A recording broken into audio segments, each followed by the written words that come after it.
Hello అన్న, I want to say something. రిలేషన్షిప్స్లో ఉన్నప్పుడు కొన్ని ప్రామిస్ చేసుకుంటాం ఒకరికొకరు. అది మనం ఇద్దరం కలిసి ఎట్లుందాం, ఈడికి పోదాం ఆడికి పోదాం, మొట్ట ఏం వర్కౌట్ కావన్నీ లాస్ట్కి నిన్ను వదిలేస్తే ఏం చేస్తారు అందరూ చెప్తున్నాను. The relationships are in current generations is fake. అది అర్థం చేసుకోవాల్సింది అందరం. ఎందుకనంటే everyone are not perfect. I think ఎవ్వడు నిజాయితీ ఒకరికొకడు ఉండడు.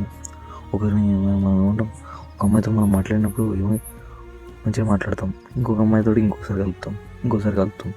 కలుపుల్లో ఉంటాయి. అరే నువ్వు ఒక అమ్మాయిని సెట్ చేసుకున్న తర్వాత ఇంకొకరు జోలి పోయినావంటే you are not true for that girl. ఆడిన మొట్ట ఊడిచిపోయి మొత్తం ఈ రిలేషన్షిప్లో అన్ని ఫేక్ పెట్టుకొని మొట్ట ఊడిచిపోతాం బ్రో. అందరూ ఇద్దరు బయటికి రావాలందరూ అండి. Come to real bro. నీకోసం చచ్చిపెట్టేవాళ్ళు ఎవరో ఒకరు ఉంటారు, వాళ్ళ కోసం చావాలి నువ్వు కూడా. సరేనా? రైట్.